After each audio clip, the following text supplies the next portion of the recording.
Absolute bombshells today. It's amazing how far we've come in a couple of short years and what's been going on in the background. Today, we get to take a peek behind the curtain of what's been happening with the SEC, the Ripple plea deal, SEC being caught in lies, and again, what's going to be happening with the Bitcoin spot ETF. Now, it's Saturday, and it's a little bit of a sideways day. We got to see the market cap around 1.7 trillion. But what's interesting to note is that Solana and BNB have been flipping back and forth over the last 2 or 3 hours. Right now, Solana has flipped Binance Chain. Looks like they're at 41 billion, 741 million. And they're in that fourth coveted spot. And then it goes BNB, then XRP, and so on and so forth. And we'll see if they can move the way up the ranks. But there's a long way to go before they catch up to Tether, which that'd be over at 2x, but we'll see how it goes. But today, what I want to talk to you about is bombshells. And this is Stuart Alderati. He is the chief legal officer for Ripple, and he was the one that orchestrated the defense against the SEC versus Ripple case. And this just came out late yesterday. And he says, before the SEC sued Ripple, Chris and Brad Garlinghouse, 3 years ago today, they offered us the following settlement. The SEC would announce to the market that XRP is a security, and the market will be given a short window to come into compliance. So imagine that. You are one of the first to get sued as far as a crypto company, and the SEC comes and goes, listen, we're going to be pretty friendly with you. All you got to do is just bend the knee just a little bit, and we're going to allow you to move forward. Everybody does it. Jamie Dimon, JP Morgan does it. Wells Fargo does it. We slap them on the wrist, but they're allowed to move forward, and we're going to give you the same opportunity. And what Ripple said was, are you out of your mind? We're not going to play ball. Not only are we not going to play ball, we're going to spend hundreds of millions of dollars to fight you because we think you're trash. He stated, we said no, because one, XRP is not a security, and two, the SEC never built a framework for crypto compliance. No matter the spin that Clayton, Hinneman, Gensler, or anyone else puts on the case now, it was always the same thing, one thing, proving that XRP is not, in and of itself, a security. We put everything on the line, and boy, did they. Few thought we would win, but we did. In the process, we exposed the SEC for the hypocritical tyrant it is in the industry in the U.S., live to fight another day onward to 2024. And I have to tell you, I don't care if you hate XRP and Ripple or if you're warming up to the idea, but we all owe Ripple and their legal defense team a huge congratulations for standing up to the bully that is. Now, I said this on the show many a time. The only way to beat a bully is you have to punch him in the mouth, because if you don't, they're going to come at you, and they're going to come at you again and again and again, because let's be honest, the SEC is mafioso types. That's just really what it comes down to. If you don't believe me, just ask Kraken. This was last month, and because people forget. I always want to remind people about what happens. The SEC sued Kraken again. They sued them a year prior, or 9 months prior, for what they were doing was staking. They said you can't do staking. Then they said, okay, just bend the knee, just pay a little bit to us, just like Jamie Morgan and all the banks do. We'll let you keep going. And they did it, and they came back again. Huge mistake. Here's what it was all about. Lawsuit against Kraken named specific cryptos the SEC considers securities and alleges Kraken is running an unregistered securities exchange but are offering them for sale. These tokens included Cardano, Cosmos, Dash, Filecoin, ICP, Polygon, and Solana, among others. And that, of course, affected the price of those cryptos, but didn't last long because everybody saw through that. And unfortunately, Kraken is going through this process right now. But the first time, once you bend the knee once, it's hard to come back. The thing that I would like to make mention is of this. And if this is true, this is not good. And the question was Kraken commingled customer funds. Commingling or mixing customer funds with his own is another allegation Kraken faces in the SEC's complaint. This is also the big complaint for FTX and what led to its downfall. So if this is true, then of course this is obviously extremely bad. But who are we going to believe? The SEC, who just got caught in some lies, or Kraken, who just unfortunately went down the wrong path? Anyhow, let me know what you think about that in the comments section. And I have to tell you, as much as Gary's been losing, he sure comes out with fire.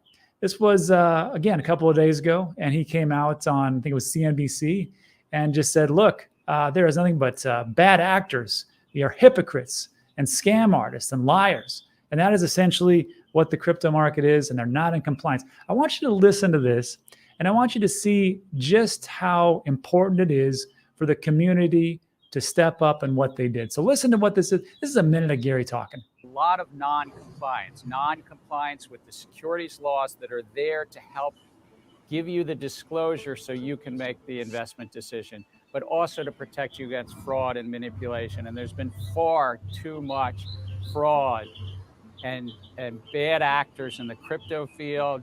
There's a lot of non-compliance, not only with the securities laws, but other laws around anti-money laundering and protecting the public. This is really the Wild West, and it's around the globe. I would say again, this is a small part of our U.S. capital markets, but it can undermine confidence when so many people have been hurt, and all they can do is then stand in line at a bankruptcy court. And it's not just one actor, and it's not just, oh, it's just a few bad actors over here. This is something that pervades a lot of this field globally. And it's hard for the good faith actors even to compete because there's so many challenges elsewhere. First of all, let's be honest. He's right.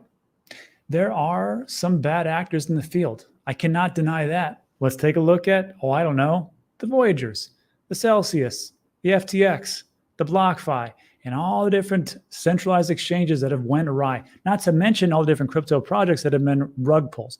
There are a lot of them out there. So I'm not taking anything away from what Gary says. However, it seems to me that Gary and the SEC seems to think that everybody is guilty until proven innocent. That's not the way it goes. So when you're going to come on a live show and talk about things and say that everything is essentially bad and that you should just come into compliance, that is just not the way that it should be. And that is why I like Twitter, or X as it's called now, because they have these community notes. And under everything that people will say, the community is allowed to pop off and say, hey, stuff like this, crypto companies like Coinbase, public company that the SEC oversaw the listing of, has been trying to gain clarity and SEC guidance for compliance for the past few years. The SEC has not taken a clear stance and has relied on regulation by enforcement, and they cite their sources. So again, I'm not taking anything away from what Gary is saying. Partially it is true. But of course, there is a big difference between saying that everybody's guilty and there's a couple of bad actors. Let me just think about that in the comment section. And then one of our last pieces here is this, which is, as much as Gary's fighting for the man, for the small man behind the scenes, you have to understand that when they go too far and they overstep their boundaries, this will happen. Again, everybody's guilty until proven innocent. SEC deeply regrets errors related to crypto firm enforcement case. So lawyers representing the U.S. SEC have responded in court over claims they spun a false narrative to avoid dismissal of an enforcement case against a mining software firm. And when I read this, I want you to start to really think about what the SEC is capable of as far as lies and manipulation to get what they want, because they can do it here. They can do it anywhere. In December 21st filings, SEC stated it failed to be accurate and candid in earlier court filings claiming software firm Debtbox closed certain bank accounts and planned to relocate to the United Arab Emirates, or UAB, in an alleged attempt to escape the commission's jurisdiction. What they failed to mention was this, that yes, that they did close those bank accounts, but they reopened other bank accounts in other banks for whatever reason that they want to do. Either it was cheaper fees, or it was a better access, or whatever else it was. What they said to the court was, they closed down their bank accounts. They are attempting to flee. You need to freeze everything now so we can step in. And that's what the courts did. Now, I'm not so much concerned with somebody getting things wrong. We all do it. Nobody's perfect. That absolutely happens. What I'm concerned of is this. The commission's representatives failed to accurately characterize the basis for their factual assertions. This is from the actual judge in the case. They failed to identify references or inferences as such and to explain the basis for these inferences, and failed to identify inaccuracies in those assertions once discovered. It is one thing to lie, and it is another thing to continue to lie once you know the truth. And again, think about all the things that the SEC could do moving forward. And this is just a little bit of context. And this is also from Ripple's chief tech officer, David Schwartz. He states, in most cases, the SEC's admission wouldn't be such a big deal because the other party would argue the other side. SEC would come in and say, look, they're trying to shut things down and move things across. Then, of course, the other side could say, no, we're not doing that. Here's the information. But here, this was an ex parte emergency proceeding with the SEC asking for immediate extraordinary relief, giving no opportunity for the other side to be heard. essentially shutting everything down because they said so. So hopefully moving forward, we don't see too many more cases like this, but I will not hold my breath. And because of all these losses, I will say, maybe the ETF could actually be approved. Just to make this really quick, Bloomberg Intelligence analyst Eric Balchunas predicted that each Bitcoin ETF hopeful will need to have explicit authorized participant parameters in its S1 before it's considered for approval. And he states this is no easy last step and may keep some from the starting gate. What it's really saying is this: if you're going to be allowed to invest into a spot Bitcoin ETF, there's going to have to be some parameters. And that's going to mean that only certain individuals are going to be allowed to actually invest in the spot Bitcoin ETF, thereby reducing the overall effect. Unfortunately, this is going to reduce, again, the overall people that are in there, but it's one of those things that we have to jump through the hoops with the SEC or else they won't actually approve it. Me personally, I think we've done just fine not having to have a spot ETF. I still think it's a narrative that helps. And of course, yes, billions of dollars will flow in, but to me, it's not a question of if this will happen, it's really about when. And that's it for today. So look, if you like today's video, give it a thumbs up, consider subscribing. Everything we talk about is time sensitive. Things are gonna move pretty quickly, so try to get your information from someone you trust. But that's it for today. Thanks so much for stopping by. I do appreciate you, and I'll see you on the next one.